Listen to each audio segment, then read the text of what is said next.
नमस्कार। ऐतिहासिक दस्तावेजों और स्रोतों पर आधारित हमारी आज की इस खास चर्चा में आपका स्वागत है।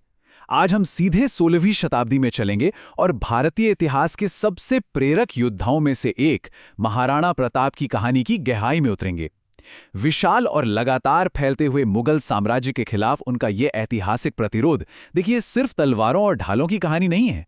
ये बेमिसाल रणनीति, जबरदस्त गठबंधनों और एक ऐसी विरासत की कहानी है जिसकी गूंज सदियों बाद आज भी सुनाई देती है। इन ऐतिहासिक स्रोतों को देखकर यह समझना बहुत आसान हो जाता है कि कैसे सीमित संसाधनों के बावजूद अदम्य साहस के दम पर एक विशाल महाशक्ति को चुनौती दी जा सकती है।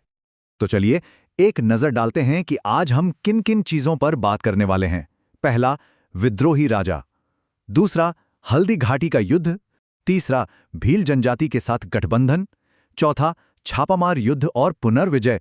और अंत में आधुनिक विरासत और इससे जुड़े विवाद। भाग 1, विद्रोही राजा, मेवाड़ के प्रतिरोध का उदय। जरा उस दौर के माहौल की कल्पना कीजिए। राजपूताना पर मुगल विस्तार का खतरा लगातार मंडरा रहा था। 1540 में कुंभलगढ़ किले में महाराणा प्रताप का जन्म हुआ।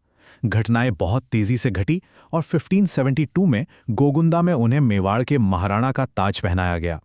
अब ये वो समय था जब मुगल सम्राट अकबर राजपूताना में तेजी से अपना दबदबा बढ़ा रहे थे। आपको जानकर हैरानी होगी कि अकबर ने शांतिपूर्ण अधीनता के लिए मानसिंह और टोडरमल जैसे अपने कई खास राजनयिक दूत भेजे थे। लेकिन प्रताप अपनी जमीन और सिद्धांतों पर बिल्कुल अडिग रहे। उन्होंने अधीनता स्वीकार करने या मुगलों के साथ कोई भी वैवाहिक गठबंधन बनाने से साफ इनकार कर दिया। अब यहाँ ऐतिहासिक दस्तावेजों से एक बहुत ही दिलचस्प वाकया सामने आता है जो अक्सर चर्चाओं में पीछे छूट जाता है। राम प्रसाद नाम के एक हाथी का विवाद। अकबर ने कई बार प्रताप के इस बेहद प्रिय हाथी की मांग की थी, लेकिन प्रताप ने हर बार इस मांग को ठुकरा दिया। देखिए, ये महज एक जानवर को सौंपने या ना सौंपने का मामला बिल्कुल नहीं था। दरअसल ये मुगल सत्ता की एक बहुत ही स्पष्ट और मुखर अस्वीकृति थी। एक हाथी को लेकर शुरू हुआ ये कूटनीतिक विवाद असल में संप्रभुता और आत्मसम्मान के एक बहुत बड़े संघर्ष का प्रतीक बन गया था। भाग 2, हल्दी घाटी का युद्ध, पहाड़ी दर्रे पर टकराव। और फिर वो कूटनीतिक तनाव आखिरकार युद्ध के मैदान में बदल ही गया। 18 जून 1576 को हल्दी घाटी के उस संकरे पीली मिट्टी वाले दर्रे में जो हुआ, उसके आंकड़े जरा देखिए। ये पूरी तरह से एक डेविड बनाम गोलियत जैसी स्थिति थी। बाईं ओर महाराणा प्रताप के नेतृत्व में लगभग 3000 घुड़सवार और बस 400 भील धनुर्धर थे, और उनके सामने दाईं ओर मानसिंह प्रथम के नेतृत्व में मुगलों की एक विशाल शाही सेना, जिसमें 10,000 से अधिक सैनिक और एक बहुत ही एडवांस बंदूकधारी यानी मस्केट रिजर्व पंक्ति शामिल थी। संसाधनों का ये भारी अंतर अपने आप में बहुत कुछ बयां करता है।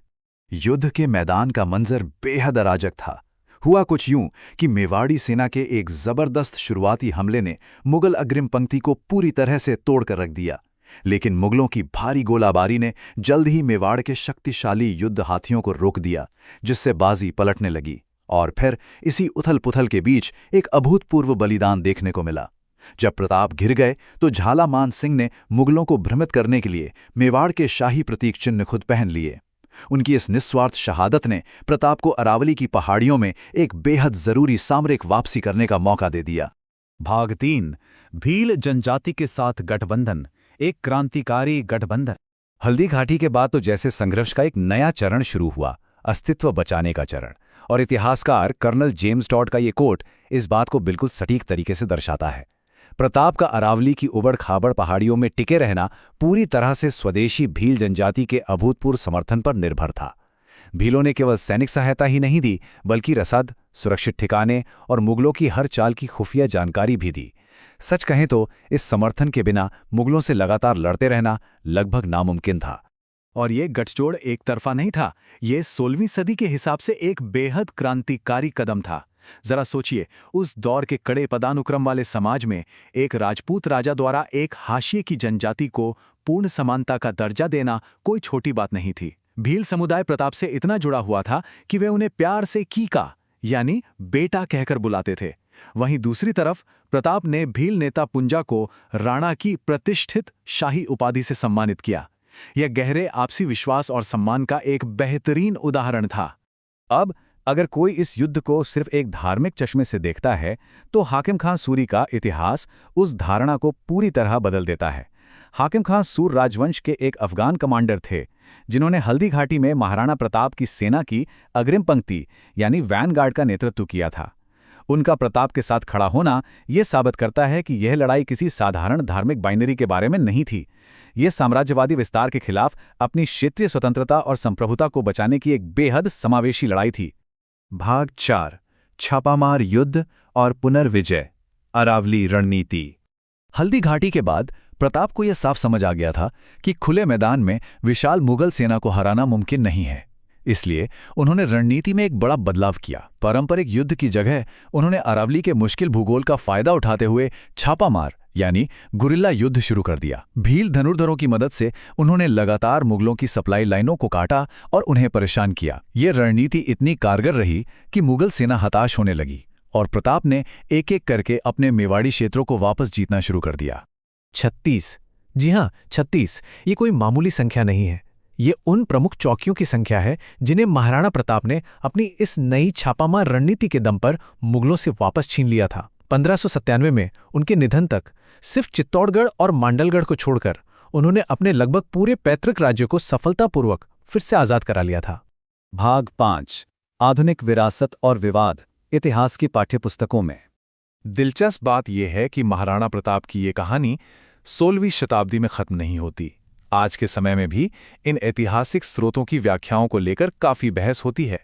जैसा कि आप यहां देख सकते हैं, एक तरफ पारंपरिक ऐतिहासिक सहमति है जो मानती है कि मुगलों ने युद्ध क्षेत्र पर कब्जा कर लिया था और इसे उनकी एक रणनीतिक जीत माना जाता है, जबकि प्रताप ने सामरिक वापसी की थी। लेकिन दूसरी ओर कुछ आधुनिक संशोधन सामने आए हैं जो इसे प्रताप के लिए एक निर्णायक जीत बताते हैं। एक ही ऐतिहासिक घटना को देखने के ये अलग-अलग नजरिए सच में सोचने पर मजबूर कर देते हैं। और ये अलग-अलग ऐतिहासिक दृष्टिकोण तब एक बड़े विवाद में बदल गए जब राजस्थान की स्कूली पाठ्यपुस्तकों में कुछ विशिष्ट बदलाव किए गए। इन संशोधनों में दावा किया गया कि प्रताप अधैर्यवान होने के कारण युद्ध हार गए। इसके साथ ही युद्ध के कुछ विशिष्ट तथ्यों को हटाया गया और यहां तक कि महाराणा उदय सिंह द्वितीय को हत्यारा तक कह दिया गया। जाहिर है, इन बदलावों पर मेवाड़ के शाही वंशजों और कई राजनेताओं की ओर से बहुत तीखी राजनीतिक प्रतिक्रियाएं सामने आईं। हम यहाँ किसी भी पक्ष का समर्थन नहीं कर रहे हैं, बल्कि सिर्फ ये देख रहे हैं कि कैसे इतिहास आज भी हमारी राजनीति और समाज को गरमा सकता है। तो लबोलवाब यह है कि केवल स्कूली स्तर पर ही नहीं बल्कि उच्च अकादमिक स्तर पर भी इन घटनाओं को देखने का नजरिया लगातार विकसित हो रहा है। पहले औपनिवेशिक इतिहासकार राजपूत राजाओं को महज स्थानीय उपद्रवी मान लेते थे, लेकिन अब नए शोध इन संघर्षों को उन गहरे जनजातीय और सबाल्टर्न नेटवर्कों के नजरिए से देख रहे हैं जिन्होंने असल में इस प्रतिरोध को जमीनी स्तर पर मुमकिन बनाया। ये बदलाव दिखाता है कि इतिहास केवल राजाओं और महलों तक सीमित नहीं है, बल्कि इसमें आम लोगों और जनजातियों का भी उतना ही बड़ा योगदान रहा है।